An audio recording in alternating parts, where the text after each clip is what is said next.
1917. ఇది చాలా ఇంపార్టెంట్. ఎందుకు 1917 అంటే ఫస్ట్ టైం గాంధీజీ ఫైట్ చేసిన ఫస్ట్ మూమెంట్. దీన్నే చంపారన్ మూమెంట్ అంటారు. ఓకేనా, చంపారన్ మూమెంట్. చంపారన్ అనేది ఒక విలేజ్. ఎక్కడ విలేజ్? బీహార్లో ఉన్న ఒక విలేజ్. ఓకేనా. సో ఫస్ట్ గాంధీజీ గారు రాగానే గుజరాత్లో ఉన్న శబరిమతి దగ్గర ఉంటారు. తర్వాత తనకి ఒక చిన్న కంప్లైంట్ వస్తుంది. చంపారన్లో విలేజెస్లో ఉన్న రైతులు కొంతమంది బ్రిటిషర్స్ నుంచి ప్రాబ్లం ఫేస్ చేస్తున్నారు. ఎలాంటి కైండ్ ఆఫ్ ప్రాబ్లం చెప్తా చూడండి. ఫస్ట్ ప్రాబ్లం ఎక్స్ప్లెయిన్ చేస్తా, తర్వాత గాంధీజీ గారు ఎలా రెస్పాండ్ అయ్యారు ఎక్స్ప్లెయిన్ చేస్తా. IndiGo plantation. ఇండిగో అనేది ఒక న్యాచురల్ కలర్ అనమాట, ఒక బ్లూ కలర్ అనమాట. దీంట్లో క్లాత్స్ అదితే ఇది బ్లూ కలర్గా కన్వర్ట్ అవుతుంది.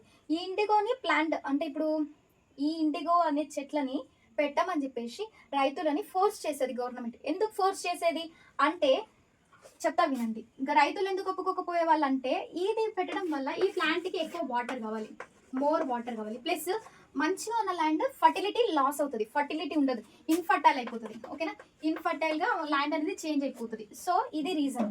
అందుకని చెప్పేసి రైతులు దీన్ని ఒప్పుకోలేదు, ఫస్ట్ వేయడానికి ఒప్పుకోలేదు. తర్వాత ఏం చేసింది గవర్నమెంట్, బ్రిటిష్ గవర్నమెంట్ ఒక సిస్టమ్ తీసుకొచ్చింది, తింకతీయ సిస్టమ్ అని. తింకతీయ సిస్టమ్ అంటే ఏం లేదు, ఒక రైతు దగ్గర ఎంత ల్యాండ్ ఉంది, ఎంత ఉండదు, 3/28% ల్యాండ్లో ఇండిగో ప్లాంటేషన్ డెఫినెట్గా వేయాలి. మిగతా ల్యాండ్ నువ్వేమన్నా చేసుకో, ఏ కల్టివేషన్ అనేది చేసుకో, ఇంత % ల్యాండ్ మాత్రం డెఫినెట్గా ఇండిగో ప్లాంటేషన్ చేసుకోవాలి అని రూల్ పెట్టింది. అయితే కొన్ని రోజులు బాగానే ఉంది, రైతులకి మంచి బెనిఫిట్ ఇచ్చింది గవర్నమెంట్ అండ్ బ్రిటిష్ గవర్నమెంట్. రైతులు కూడా కంపల్సరీ ఫాలో అయ్యారు. ఇంకొన్ని రోజుల తర్వాత జర్మనీలో ఏం చేశారంటే ఇది న్యాచురల్ కదా, అంటే ఆర్టిఫిషియల్గా బ్లూ కలర్ అయ్యే ఒక లిక్విడ్ని జర్మన్స్ డిస్కవర్ చేశారు. ఆ తర్వాత దీనికి డిమాండ్ తగ్గిపోయింది మార్కెట్లో, వరల్డ్ మార్కెట్లో డిమాండ్ తగ్గిపోవడం వల్ల బ్రిటిష్ గవర్నమెంట్ రైతుల్ని పట్టించుకోలేదు, సరైన టైంకి డబ్బులు ఇవ్వలేదు. తర్వాత ఏం చేశారు, వీళ్ళు కూడా లైట్ తీసుకొని ఉన్న పంట మొత్తం వీళ్ళు వేసేసుకున్నారు అనమాట. అంటే వాళ్ళ ల్యాండ్ మొత్తం వాళ్ళకి నచ్చిన క్రాప్ వేసుకున్నారు. కొన్ని రోజుల తర్వాత మళ్ళీ బ్రిటిష్ గవర్నమెంట్ వాళ్ళని అన్యాయంగా ఇది ఏమని అడగడము, డబ్బులు ఇవ్వకుండా బెదిరించడం, అంటే కొన్ని జరిగాయి అనమాట. మనకు తెలుసు కదా బ్రిటిష్ గవర్నమెంట్ మన వాళ్ళతో ఎలా ట్రీట్ చేస్తుంది, ఆల్మోస్ట్ మనకు ఐడియా ఉంది.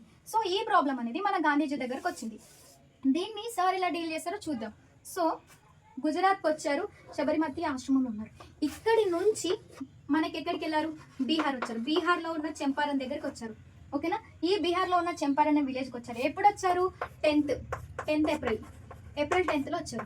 వచ్చి ఏం చేశారు, కొంతమంది మెంబర్స్ తన దగ్గర కొంతమంది టీం ఉంది. ఇప్పుడు రాజేంద్ర ప్రసాద్ కానీ నెక్స్ట్ ఇంకొంతమంది లా పర్సన్స్, మంచి లా చేసిన పర్సన్స్ అందరు వచ్చారు. వచ్చేసి ఒక క్యాంపెయిన్, ఒక సిగ్నేచర్ క్యాంపెయిన్ అనేది ఒకటి కండక్ట్ చేస్తారు. క్యాంపెయిన్ ఈ కండక్ట్ చేసి దీంట్లో ఏం చేశారు, ఇంటింటికి వెళ్ళి ఒక ఇంట్లో ఎంతమంది ఉంటున్నారు, ఆ ఇంటి వాళ్ళకి ఎంత ల్యాండ్ ఉంది, ఆ ల్యాండ్లో ఏ పంట వేస్తున్నారు, వాళ్ళకి ఏం లాస్ వస్తుంది, అసలు ఎంటైర్ ప్రాబ్లమ్ని ఒక ఫైల్స్ రూపంలో మొత్తం సెట్ చేశారు. సెట్ చేసిన తర్వాత ఏమైంది, గాంధీజీ గురించి బ్రిటిషర్స్కి తెలిసింది.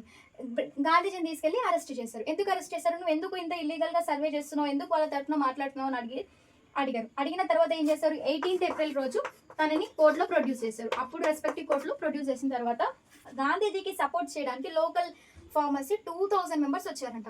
2000 మెంబర్స్ గాంధీ గారికి సపోర్ట్ చేశారు. సపోర్ట్ చేసినప్పుడు గాంధీజీ గారు కూడా స్టాండ్ తీసుకున్నారు కరెక్ట్గానే. బట్ అప్పుడు జడ్జి గారు అడిగారు, మీకు ఇంతమంది సపోర్ట్ చేస్తున్నారు కదా, సో మీ సెల్ఫ్ డిఫెన్స్కి ఏమైనా మాట్లాడండి అంటే తప్పున అదే ఒప్పుకున్నారు. ఎందుకు ఒప్పుకున్నారో తెలీదు, బట్ డెఫినెట్గా మీరు గూగుల్ చేయండి, డెఫినెట్గా ఇన్ఫర్మేషన్ ఉంటుంది. ఒప్పుకున్న తర్వాత తప్పు నాదే అని ఒప్పుకుంటే అప్పుడున్న బెంగాల్ గవర్నర్ గారు, అంటే అప్పుడున్న పర్సన్ బెంగాల్ హెడ్, లేదు గాంధీజీ గారిని రిలీజ్ చేయండి, ఆయన పీస్ఫుల్గానే వర్క్ చేసుకుంటున్నారు అని చెప్పేసి చెప్తే అప్పుడు రిలీజ్ చేస్తారు.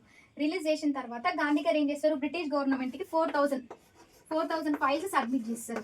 ఇది ఫార్మర్స్ ఫేస్ చేస్తున్న ప్రాబ్లం, ఇది చంపారన్ విలేజ్లో అసలు ప్రాబ్లమ్స్ ఇవి, వాళ్ళు ఇలా సఫర్ అవుతున్నారని గవర్నమెంట్కి ఇస్తారు. అప్పుడు బ్రిటిష్ గవర్నమెంట్ గాంధీజీ గారి లాయల్టీకి రెస్పెక్ట్ చేసి ఏం చేస్తుంది, ఇండిగో కమిషన్ అనేది ఒకటి ఫామ్ చేస్తుంది.